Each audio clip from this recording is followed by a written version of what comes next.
The first item on the agenda is roll and introductions. Commissioner Watson, Here. Commissioner Johnson, Here.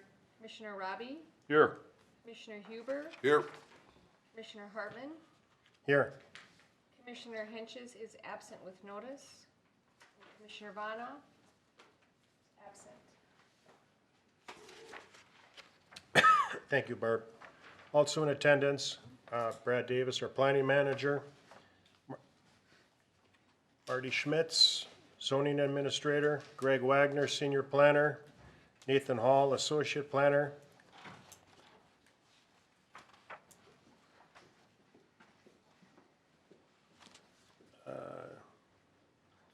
Barb Simonson, deputy clerk to the board, and who's in the back? Deb Brazel, administration, and Commissioner Tom Vonoff is in attendance, just came. Also present, Scott County Commissioner Tom Wolf. So, next item on the agenda is the approval of the November 12th, 2019 Board of Adjustment minutes. Mr. Chair, I'll move to approve. Second.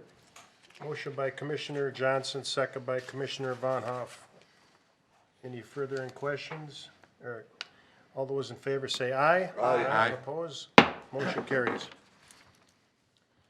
Next item on agenda is a public hearing for the Pauli septic variance, PL number 2020-008. It's a request for a variance from the required 10-foot property line setback to 1 foot and from the required 10-foot structure setback to 2 feet to install a septic holding tank located Section 8, Blakely Township. Current zoning is A1, and Nathan Hall will present. Thank you, Mr. Chair. We're working on the screen here, one moment.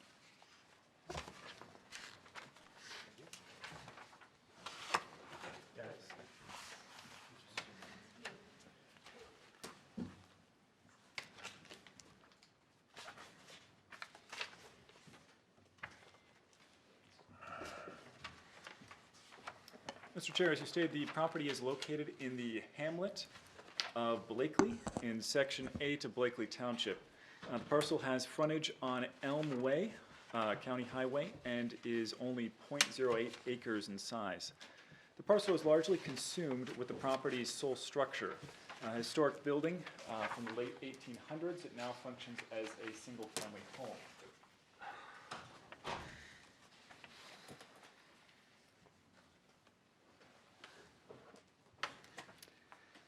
The property is zoned agricultural preserve, and therefore the parcel and the structure do not conform with the current requirements of the zoning ordinance. The existing septic system was not approved by the county and is located on adjacent parcel within 50 feet of the property's own well.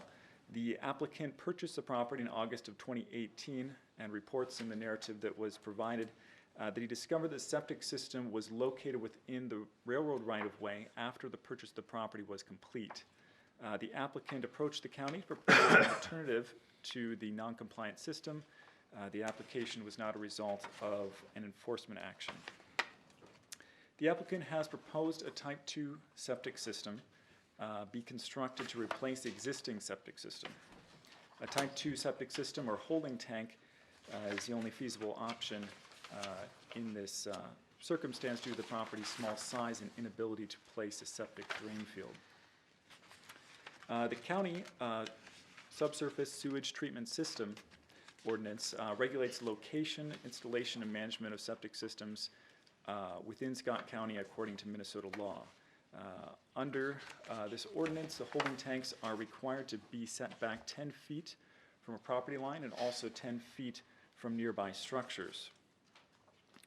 Under the county septic ordinance, all variance requests are considered by this board.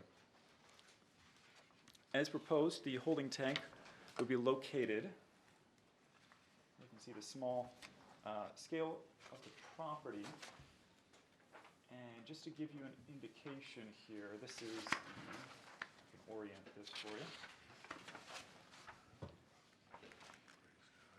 This is the neighbor's building here, which does encroach slightly onto the subject property. And this is the edge of that structure right here. And so the holding tank would be located 1 foot from the northeastern property line and 3.5 feet from the southeastern property line. The tank would be located 3.5 feet from Mr. Austin's home and as close as 2 feet from a neighboring commercial structure. The placement of the proposed tank has been dictated by the size of the parcel and the requirement to remain 50 feet from the nearby wells, which are located on the subject property and a neighboring property right here. A Type 2 septic system requires an annual operating license to ensure that the system is pumped and maintained on a regular basis. Scott County Environmental Services has met with the applicants and reviewed the proposal, and they have provided this review memo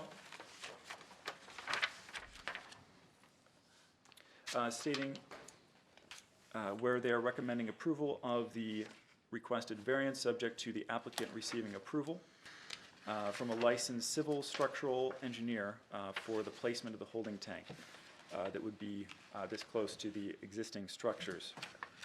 The Blakely Town Board has also seen the application, and they are recommending approval provided that Scott County ordinance is followed. And so staff is recommending approval of the request with the condition that prior to the issuing of a permit for the holding tank, the applicant shall receive approval from a licensed civil/structural engineer stating the placement of the holding tank does not pose a threat to the nearby structures. And that concludes my presentation. I will stand by for any questions, Mr. Chair. Any questions? Yeah, Mr. Chair, do you have any sense, is this tank about 3.5 feet deep? I see it's a 3,000 gallon tank, 6 3/4 by 17 feet. That's about 3.5 feet deep. Is that roughly what you've heard, or don't you know how deep the tank is? Mr. Chair, Commissioner Huber, we do have the applicant present, and also we do have environmentalists from Environmental Services Department who may be better equipped to Sure. answer those questions. The applicant can come up. Mary Van Eschen with Environmental Services. Excuse me, could you? Yeah, repeat it again? Oh, Mary Van Eschen with Environmental Services. Thank you. So I reviewed the information. So the tank size is about 6.5 feet wide by 13 feet long. Depth is probably like 4 feet. 4 feet, okay. So depending on where the outlet of the structure will come out, it'll depend on how deep the tank will be. Okay. So typically new tanks, we allow them to be 4 feet deep, but for existing structures, they can go deeper. How much cover do you normally require over the tank? 2 feet. 2 feet, yeah. okay. So if they're less than 2 feet, then they have to be insulated, so they don't freeze, so. So they could bring it up if they wanted to, if they insulate it. So it Yes. has no threat to the adjacent structures. No, that's still how wide it is. I know that. Yep, It's 6 3/4 and it said 17 feet long. yep. But it is about, I would assume about 3.5 feet deep, maybe 4.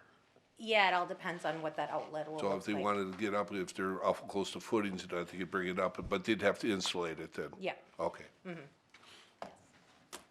I have a question. Is this area subject to flooding?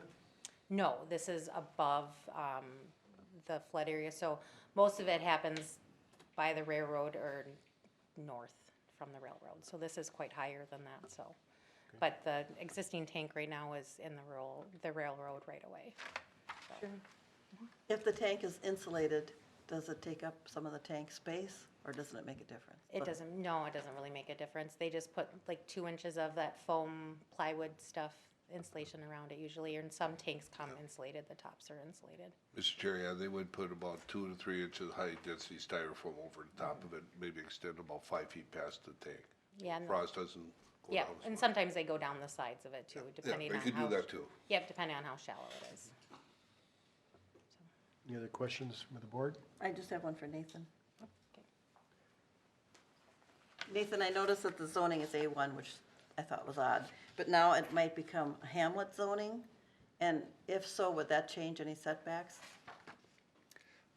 Mr. Chair, Commissioner Johnson, the hamlet zoning would be an overlay district that would permit some additional uses through conditional use, and so it would not change the underlying zoning, so those basic requirements would stay the same. Okay. Any other questions by the board? This is a public hearing. If anyone would like to address this issue, please step up to the podium, sign in your name and address, and state your case.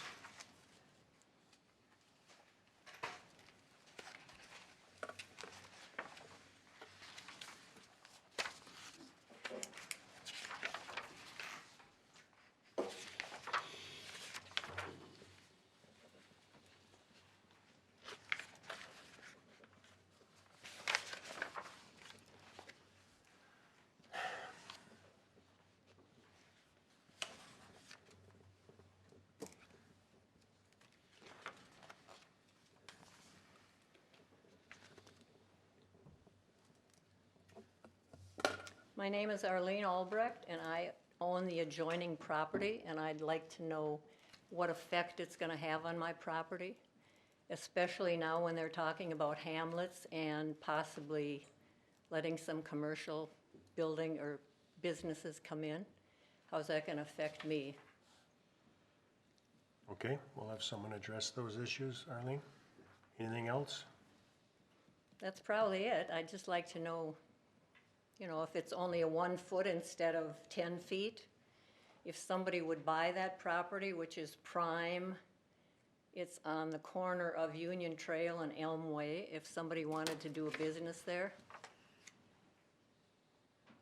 would that make a difference as far as putting in new well and septic on that property for a business? Okay, good question. We'll have someone answer that for you. Thank you.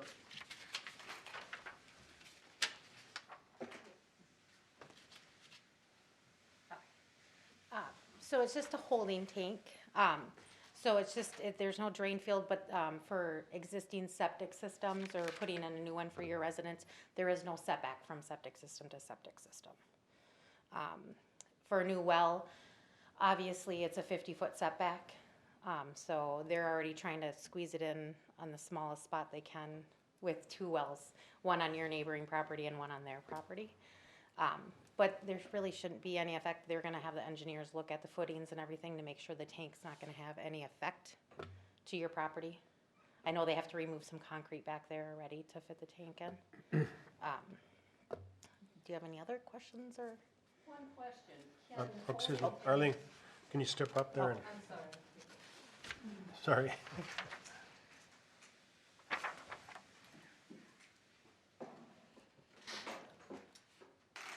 If a holding tank is full and not pumped, can they back up, or would they just back up into the property? It will back up into the property if they don't get it pumped. And one other thing, they mentioned before when he talked that it was a single family. It's gonna be a duplex. I don't know if that makes any difference. Thank you. Mr. Chair. Yep. Doesn't the holding tank, the septic system have to be sized to the residence? Yes, typically they do, but this one's a little different because all they can fit is a holding tank on. So the biggest tank that they can kind of fit in the area without going over property lines or getting closer is a 3,000-gallon tank. So they can always go smaller, they're just gonna be pumping it more often. Right, and this tank has to be pumped. It all depends on the number of people Right. living in the home and things like that. So it's gallons per day per person. Right. So. Any other questions from the board? So, public hearing is still open. If anyone else would like to address this issue, please step up to the podium.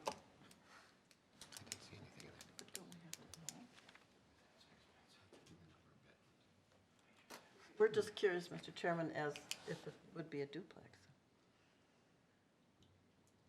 Is it?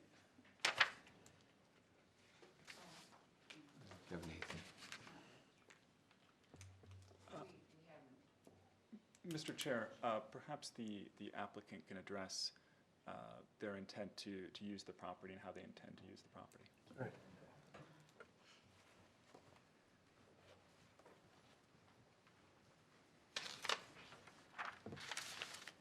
Hello, my name is Joshua Austin. I am the homeowner at Blakely. And I'm Elizabeth Austin, his mother.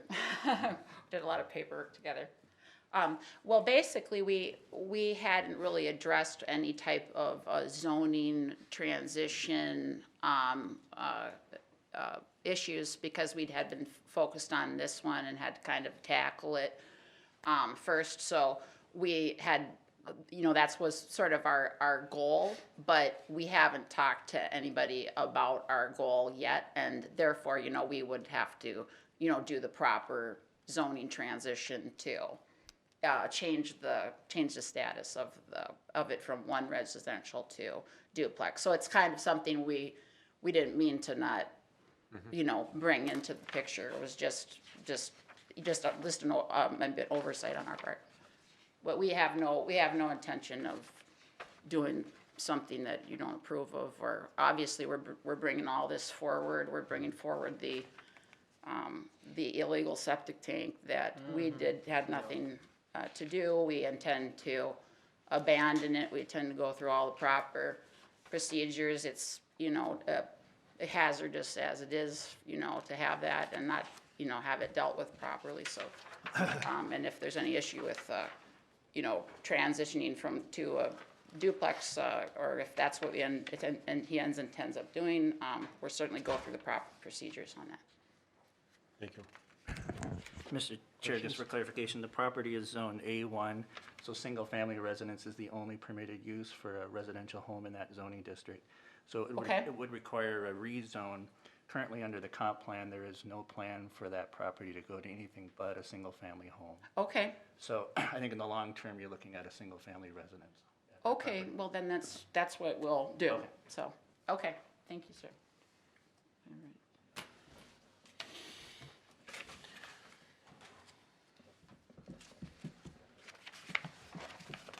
Is there anyone else in the audience that would like to address this issue? Any other questions by the board? Mr. Chairman, did Mrs. Albrecht get her question answered about maybe that becoming commercial? I don't think we answered that. Yeah, so, Ms. Albrecht, the overlay zoning is looking at allowing properties in Lydia to go to a commercial use. That would require probably more lot area than under an acre where this home is. So it would probably take someone to assemble 2 or 3 lots to put them together to be able to put in some type of new building. And any type of new building like that would require a primary and alternate septic site, a typical common drain field site. So it would take a redevelopment of that property before you would see that type of use. A commercial use could not go in and operate on a holding tank. They'd have to have a standard septic system. And you need a lot more than a half an acre to have a business and enough room for a septic system. So that corner, some point, maybe could be something commercial, but it would take more than just that lot. It would probably take 2 or 3 lots put together to be able to do something like that. Yep. Thank you, Brad. And just to clarify, that thought was in Blakely. Did I say Lydia? You said I Lydia. did say Lydia. My fault. I meant Blakely. Yep. Were you talking about his piece of property or my property? Really, any piece of property that's less than an acre is going to be very difficult to do anything commercial because there's just not enough room. Okay, I'm not sure how big it is. It's 6 lot, except for what he has. Less than an acre.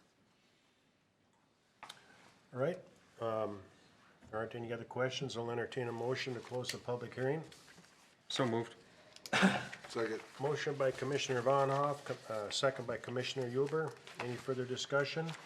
Hearing none. All those in favor say aye. Aye. Opposed? Motion carries.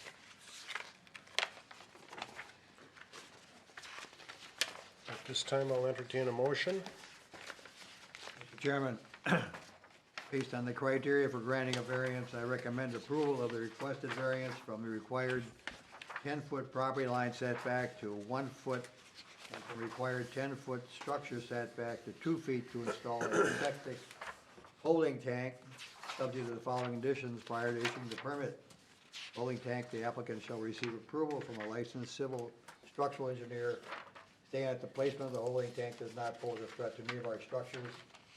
Noticing that the township has approved and environmental services has approved it as well. Is there a second? I'll second it. Motion by Commissioner Watson, second by Commissioner Huber. Any further discussion? Hearing none, all those in favor say aye. Aye. Aye. Opposed? Motion carries.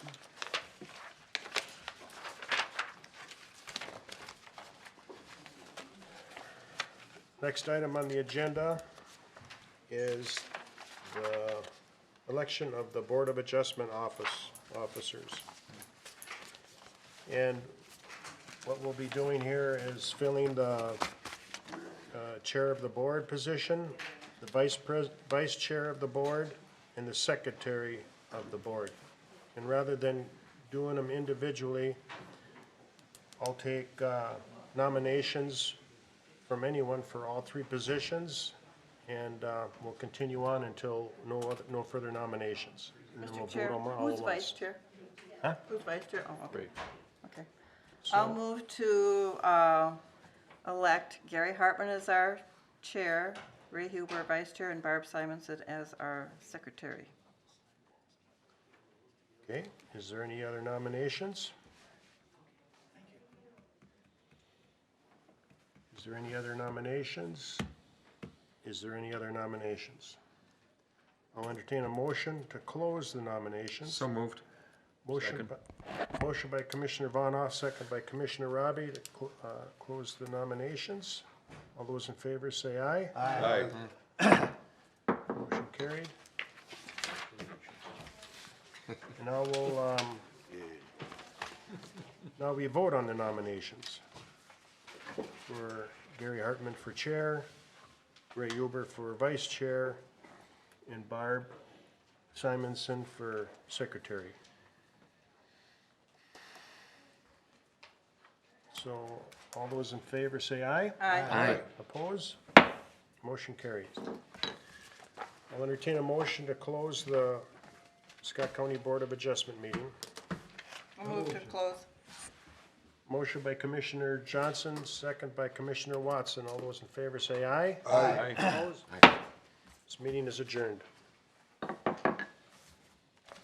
I now call to order the Scott County Planning Advisory Commission meeting.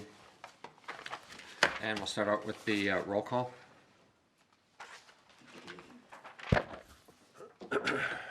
Commissioner Hartman, Here. Commissioner Huber, Here. Commissioner Robbie, Here. Commissioner Johnson, Here. Commissioner Vana, Here. Commissioner Watson, Here. Commissioner Henches is absent with notice. Thank you very much. Also present is Brad Davis, our planning manager, at the end of the podium. Next to him is Barb Simonson, the deputy clerk to the board. In the audience, I see Marty Schmitz, our zoning administrator, Greg Wagner, our senior planner, Nathan Hall, our associate planner.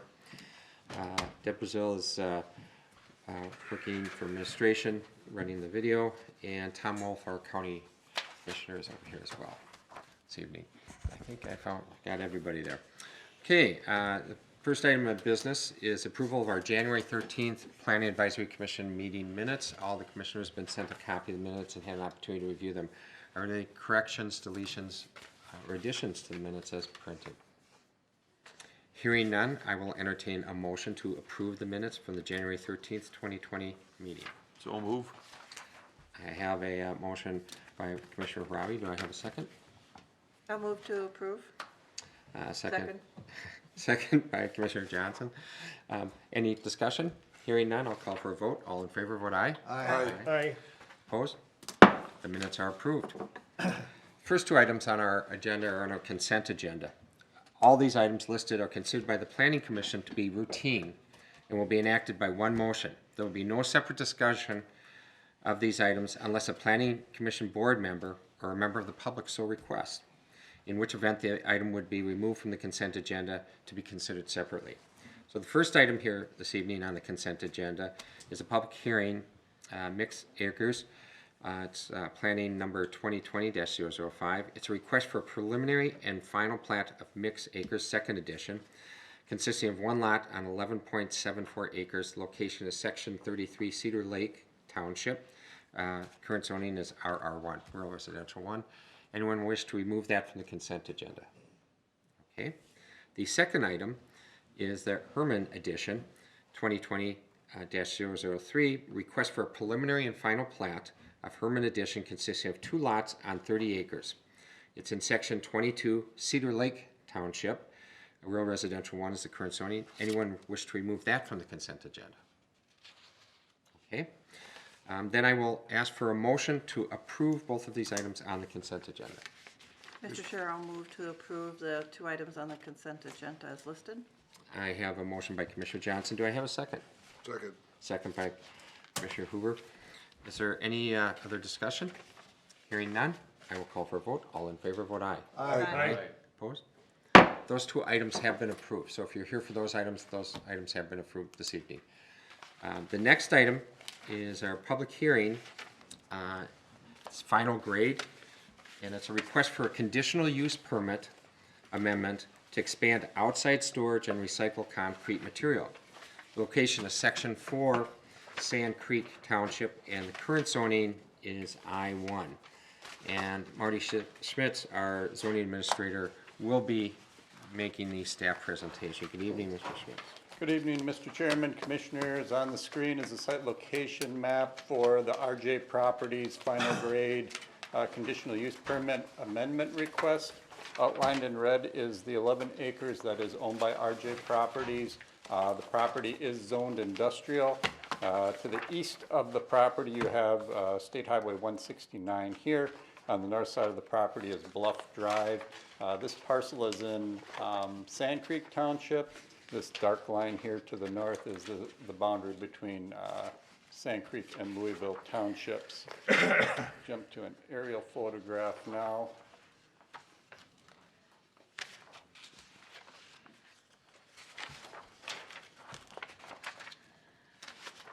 So again, RJ Properties final grade outlined in red here. 169 to the east, railroad paralleling 169 on its west side. We've got 2 utility parcels up here in the corner. Adjacent land uses include Shakopee Valley Sands here to the north, which is a silica sand mine. Interlock Concrete Products here to the west.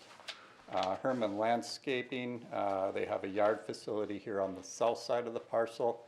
And on the east side of 169, you have Semstone, a concrete facility here, and you have By the Yard in this building here. So a very industrial portion of Sand Creek Township. Final Grade received their conditional use permit originally in 2005, and that was to operate their business, their excavating business. And it also allowed them to lease space within the building to other industrial users. It's quite common in the industrial and commercial areas of the county to have conditional use permits that permit property owners to lease space to other users, provided those uses comply with the zoning district, the conditional use permit, the building code requirements of the structure, and the septic system. Over the years, Final Grade has expanded rather significantly. This is the 2005 site plan that was approved with that original conditional use permit. Outlined in green here was the outdoor storage area for the property in 2005. Over the years, they have expanded that rather significantly. It's probably 3 to 4 times the size of what was approved in 2005. Along with the expansion of the outdoor storage, they also began recycling concrete and asphalt material on the property. The bulk of the recycled material comes from Interlock Concrete, located just to the west.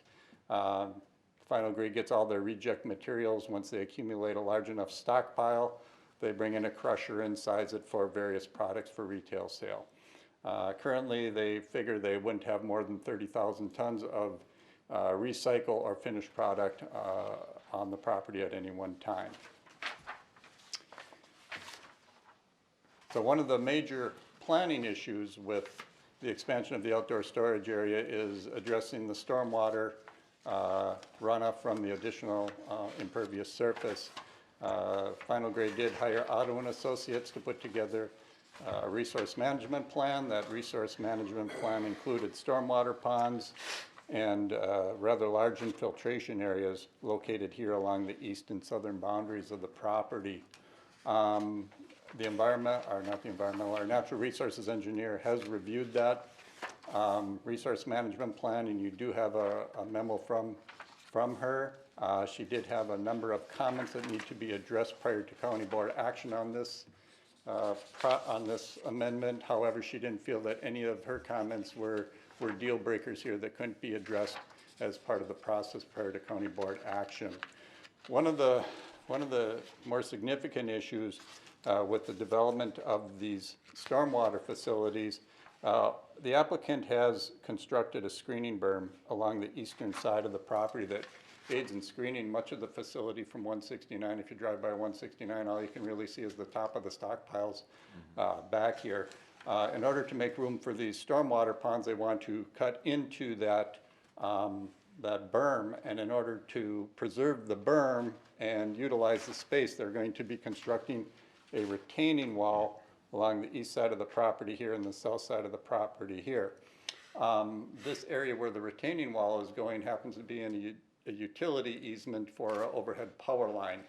The applicant has had some communication with the utility company, and verbally they're agreeable to it. However, staff is requiring that we get some type of documentation from that utility company prior to the construction of that retaining wall within the easement.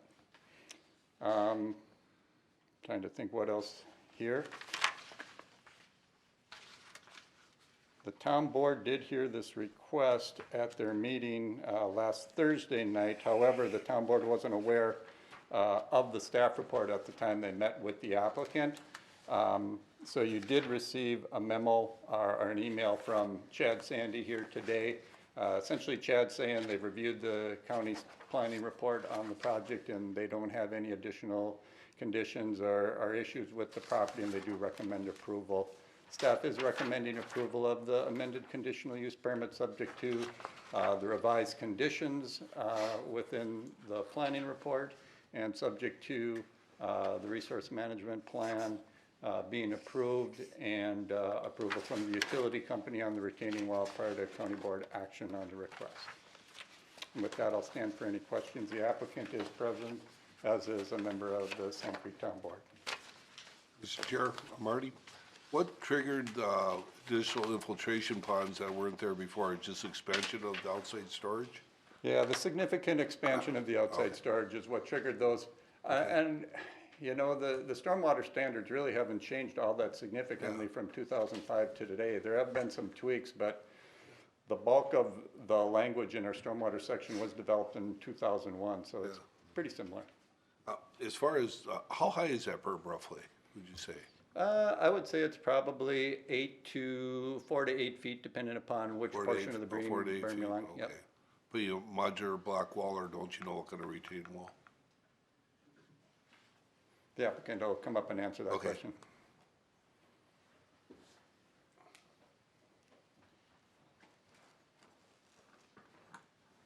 I'm Ron Anderson, president of Final Grade. The retaining wall, proposed retaining wall, is a block provided by Interlock, and it's the large 800-pound, I believe they're called, they have a different name for them, but they're the big Joe blocks. Okay. So they're structurally manufactured to be stacked 10 feet tall without engineering, but The big gravity wall, basically. Yes, yeah. Okay, thank you.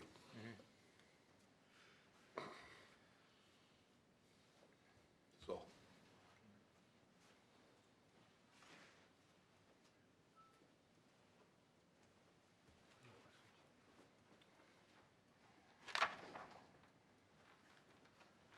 Bill Schneider, Sand Creek Township. The only reason I came up here was two things. One, to say that this business has been a very good business in our township. They always do what's asked of them, and we have no complaints at all.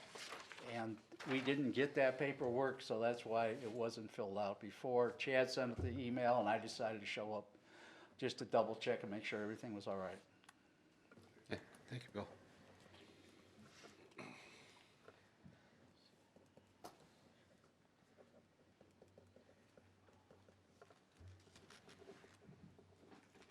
Any other questions from the board? This is a public hearing. If anyone else would like to make comment, they can just step up to the podium.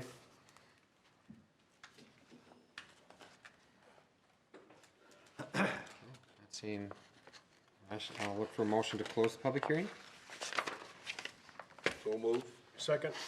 I have a motion by Commissioner Hoover, second by Commissioner Hartman. All in favor, vote aye. Aye. Okay, I'll entertain a motion by the commission at this time. Mr. Chair, based on the condition and criteria for approval listed in the staff report, I recommend approval of the CUP amendment for RJ Property Holdings LLC to operate an excavating company, Final Grade Inc., and lease office / shop space to industrial users in the I-1 zoning district, noting that there are conditions listed above that must be satisfactorily addressed prior to the county board consideration of the project, and noting the town board has recommended approval. Second? I have a motion by Commissioner Huber, second by Commissioner Hartman. Is there any discussion on the motion before us before I call for the motion? Mr. Chairman, I have just one question. Would that motion encompass the written utility agreement? Or should it be noted? I think Marty It is in the indicated that there report. would be a Mr. Chairman, Commissioner Huber, that condition is part of staff's recommendation, so It your would be. recommendation would be Okay. included. That would be That's my understanding. Thank you. Okay, thank you for that clarification. At this time, I'll call for the vote. All in favor, vote aye. Aye. Opposed? Motion passes. This has been approved. Thank you for coming. And the next item we have is our planning manager update, and I'll go to Mr. Davis for this. All right, thank you, Mr. Chair. Since our last meeting, a few of your recommendations made it to the county board for final action. On February 18th, the county board did approve the preliminary plat of Crescent Curve that created 23 lots on 85 acres in sections 27 and 34 of Credit River Township. They also approved the rezoning preliminary and final plat of Northern Woods Edition in section 14 of Newmarket Township. And they approved the rezoning preliminary and final plat of Legacy Edition in section 13 of Spring Lake Township. Hopefully you got an invitation from Deb Brazel on an upcoming advisory commission meeting. All of the county's different advisory commissions and committees are invited to an event on March 17th, 6 to 7:30 p.m. It'll be in this room. If you attended last year, you know there was a lot of discussion on kind of the future of the county and some of the issues we're looking at, and I think that will continue to be the theme of the discussion on Tuesday night. Dinner will be provided again, I believe. So please consider that invitation. I wanted to make you aware of a presentation that was given to the county board also on February 18th on a study that was done for us by the University of Minnesota. It was a cost of community services study, and what I'm handing out is a PowerPoint that was presented to the county board, and we're gonna also have an article in an upcoming scene on the study, so I thought I'd just take a couple of minutes and make you aware of the study. The study was one of the recommendations that came out of the 2040 Comprehensive Plan. If you recall, during the 2040 planning process, we had a lot of debate and discussion about some different densities in our townships. Some of our townships were looking at moving away from the strict 1 per 40 and maybe opening up some of their township for some additional density.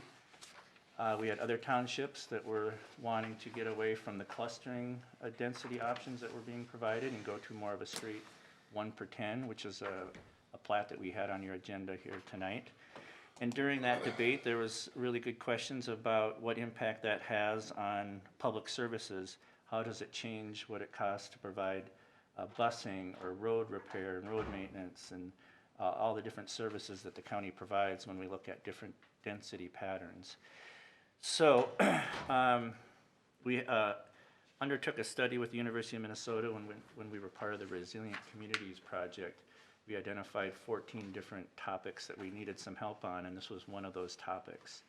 So we had a student from the U and a faculty member kind of help us put together a framework for that study.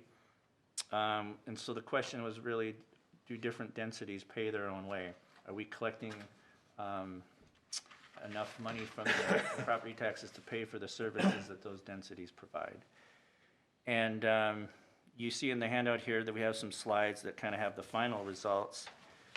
So we looked at how much the county spends on public safety, health and human services, transportation, government services. Some of these costs you can really pinpoint geographically where the money is being spent. Other costs really are allocated on a per capita basis. And you see the results that on average, this was data collected from 2012 to 2016. On average, for every dollar coming in from our agriculturally zoned parcels, the county was spending $1.25 in providing services to those areas. In the rural residential areas, so those are the townships like Cedar Lake, Spring Lake, New Market, and Credit River. For every dollar coming in from property taxes, the county was spending 89 cents to provide services.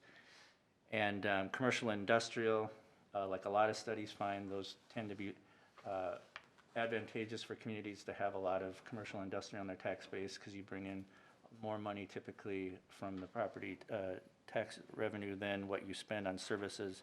There the ratio is 37 cents. The rest of the slides just go into a lot more detail of what data was used to come up with these findings. Slide 11 shows the breakdown. I just reported the county numbers, but there's also then a ratio for the school districts that serve our county, the townships. So you can kind of see the difference across those ratios. This isn't the first time a study like this has been done. Back in 1999, the Minnesota Department of Ag did a similar kind of study with 5 different counties, and Scott County was one of them. So I report kind of how the findings are consistent with that. The Met Council has done a study like this as well back in 2001. Overall, what we're going to do with this information, I think it will be helpful when we're meeting with townships, looking at different density patterns. We have this piece of information to look at when we think about changing densities. Some of our townships are thinking about long-term, how do they sustain road maintenance. There's been discussions of turning roads from pavement back to gravel because they think it might be advantageous long-term to maintain it in a gravel format. And so those types of discussions are going to continue to happen in our county, and I think this information might be helpful. So I just wanted to give you a very high overview. There's more detail on the PowerPoint presentation, and the actual study itself can be provided to you if this is a topic you're really interested in. We can get that to you. Look for a SEEN article coming out in the next edition too that spotlights this study. Mr. Chair, Brad, when you look at all that, when they add it all up together, the taxes are covering it, right? Yeah, for all 3 of those land uses, they're paying their own way. You could say that for the commercial and industrial, we're getting more money coming in than what we're paying out to pay for county services. Now, if you started looking at municipal services, it could change a little bit with police and fire. But in general, the taxes are about right. Yeah. Brad, and this is from 2012 to 2016, but in about 2017, 2018, the county turned quite a few roads back to the townships. And that would probably change some of these. Yeah, that's another, I think, topic that a lot of townships are having with us about turnbacks and what impact that has on some of their township budgets. And certainly those densities matter. A few townships felt like if they're going to take on more roads, they're going to need some more density to be able to pay for that. So I think this study kind of sheds some light on that. Absolutely. Good. That's all I have for an update. We will break for a workshop after this meeting and talk more about zoning and subdivision ordinance. Okay, great. Thank you very much. Anything else for the cause before? Okay, motion to adjourn. So moved. Second. Motion by Commissioner Huber, second by Commissioner Robbie. All in favor, vote aye. Aye. We are adjourned. We're moving now to the adjoining chambers for a workshop.